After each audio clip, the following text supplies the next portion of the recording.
Hey rockers, long time no see. I do apologise. I've been so busy the last 10 months baking and birthing a baby. So here we are, and I'm back with tons of new video ideas. I can't promise they come very quickly because it's quite hard work this looking after an infant, but I do my best. I'll come back with some videos that are really relevant for what I'm going through right now at this moment, or have been going through during pregnancy, but regular yoga sequence videos will resume at some point as well. So thank you for sticking around. I called the video 7 must-haves for pregnancy, but really only so that you'd click on it because it's what I click on when I feel I need advice or when I feel I need to do more. But it's really just advice of stuff that was shared with me or that I found out during pregnancy that really worked for me, and I would like you to know about it so that you could consider it. If you like it, great. If you don't, completely ignore it. There is no such thing as a pregnancy must-have. 1. First advice, because I won't call them must-haves. First advice for your pregnancy from Rock the Mat is you need thick skin. Because everybody and their dog all of a sudden has an opinion that they need to share with you. What to do, what not to do, what to buy, not to buy, what to eat and not to eat, how your bump looks, how big it should be, where it is, what names, everybody. Remember, it comes usually from a very good place. They're only trying to help. They're really excited for you. So smile, listen to the advice, and then if it doesn't feel right, just simply ignore it. Trust your inner teacher. You don't need to take it all on board. Everybody's different. Every pregnancy is different. Maybe don't ignore, medical advice from medical professionals that have looked into your case. But even there, if something feels really wrong, then get a second opinion, question stuff. But that's not what I'm really talking about. I'm more talking about your friends, your colleagues, that kind of, or the stranger on the street, because people will share stuff with you. And remember, it comes from a good place. Another thing there is companies, once they find out that you're pregnant, they latch onto you and they try to sell you stuff, because if they put pregnancy before it, they can make it more expensive. So consider whether you really need to buy all that stuff. Second advice, and that's the most gadgety that you'll get here with my advice today, is my nursing pillow. Mine is super huge, so it doesn't even fit into the camera. It's shaped like an L, but both sides are the same length, and it is from Theraline, which apparently is Europe's favourite nursing pillow. It worked really well for me. I like the look. I have a different cover which is blue, which I thought was also pretty. So I bought it very early on, and I'm so glad I did. It made me very comfortable lying on my side, because especially the further on into your pregnancy you get, you will want to lie on your side, especially the left side. And this long pillow you can wedge it between your knees, because your hips will start potentially to hurt, and your shoulders, you can hug it so because your shoulders might start to hurt, and it just makes you more comfortable. It also is a nice support for the bump once the bump is a bit bigger, and again it keeps you in the habit of lying on your side. I absolutely loved it, and then since giving birth, it's a nursing pillow, so it's a bit large for nursing pillow. At first I didn't like it, but I'm growing to love it. So for me, it's absolutely fantastic. So I'm so glad I bought it, and I'm so glad I bought it so early. You can probably find cheaper ones. You can possibly just have an extra pillow, but make yourself really, really comfortable. That's probably the bottom line. Make yourself really comfortable when you sleep, so that you get as much sleep as long into your pregnancy as possible, because you need to rest. You need to be comfortable. The second thing that I want to introduce is the Squeezy app. It looks like this. If you're a douche like me, you buy the men's version, but it's exactly the same as the women's version. So luckily it doesn't matter that I bought the wrong one.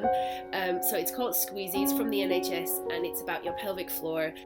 Because obviously the pressure will put a lot of strain on your pelvic floor, and you want to keep it healthy. You want to learn how to engage it, but you also want to learn how to release it, because that becomes really crucial for birth.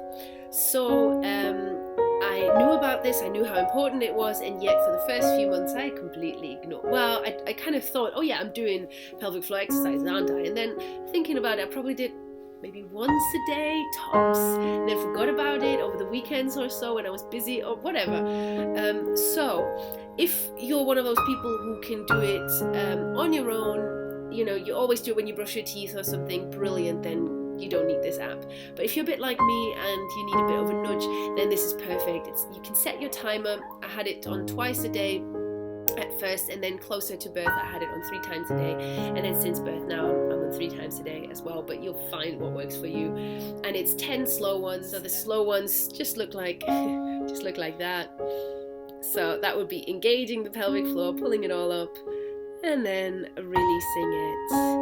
Little yoga tip, try and relax it on the exhalation. That's very helpful, I find. And then there is short ones as well. They just look like this, quick squeezes. I had it on whilst I was working at the desk and just next to me, and it would it makes a sound as well if you wanted to, or it vibrates, so you don't even have to look, and it just tells you to engage. So that was about £4 I think, or £3.50, something like that, and it was definitely worth it for me, because luckily I had a really good birth experience. I think that helped. You know, I can't promise, it can't promise you anything. It helped me that I had very little damage and no peeing when I laughed or coughed or something during pregnancy, anything like that. So I think it was worth it. The next thing, since we're on like sharing a bit too much, is something that I did have right from the start was very rubbish digestion. I felt very constipated, and my tip for that is lemon water. It's good for many reasons. What I do, because I'm a rubbish morning person, is I squeeze it in the evening into a glass, and then I put it into the fridge, and then in the morning I put slightly warm or even cold water on it and drink it first thing in the morning, so that it doesn't really take up any time at all. If I can, I leave it for a while before I have breakfast, but if I can't, I just have breakfast straight after. It was wonderful. It really made digestion better. I felt much better after introducing it into my regular routine. So if you feel slightly constipated, then give that one a try as well. 1 lemon a day in the morning. It's good for vitamin and stuff as well, so you can't really, unless you're allergic to lemon, can't really go wrong. This is Fergus. It was an agreement with my partner that we would call this Fergus, so that we wouldn't call the child Fergus. I really like the name Fergus, but he didn't. And it's a musical thing. Babies can hear quite early on. Look it up from when, few months, 3, 4 months, I don't know. I would put it on the belly. It was really nice to relax for me. And the idea is that baby already hears this whilst in bump and finds this particular tune then very soothing. So I would do it every evening. I have to be quite honest, it hasn't really worked out yet. Might have to do with the fact that when I relax, so in the evening, and when I would play it, it's playtime for baby in bump. That's when they really start being active, so they're quite nocturnal.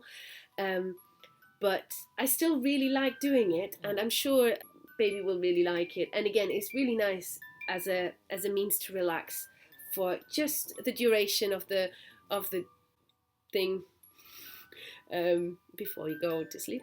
Another thing on evening routine, what we did, me and my partner, was oiling the bump, oiling the belly. You can use any oil. I use this one most of the time, but I had a few others as well. There's lots of like stretch mark creams and stuff. I prefer the one that don't have so many ingredients, something that works for your skin.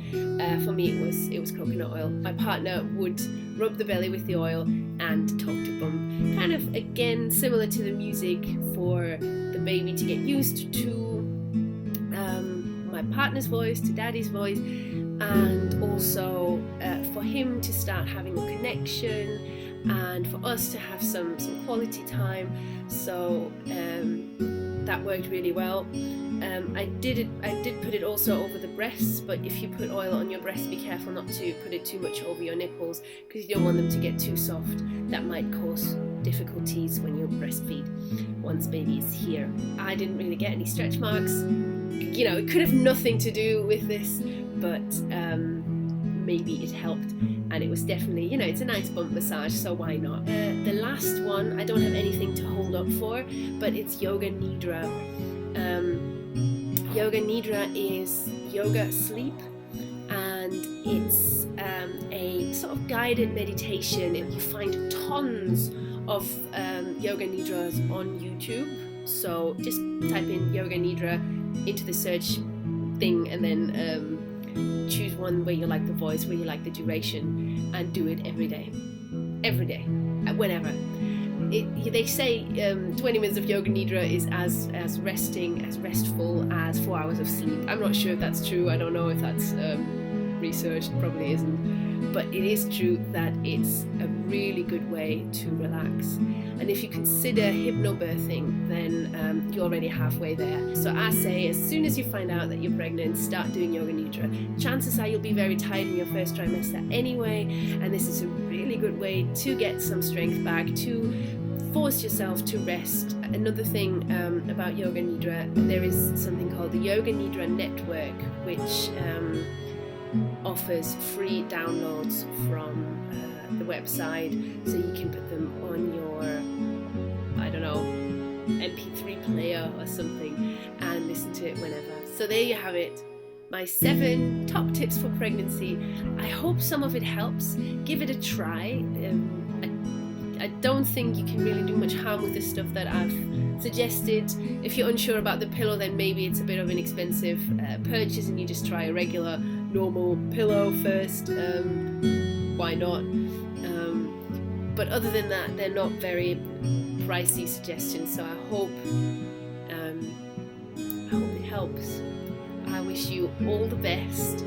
So, because I'm assuming that if you watch this, you're pregnant, or your partner is pregnant, then all the very best for you and bump, and I'll see you in my next video. Bye bye.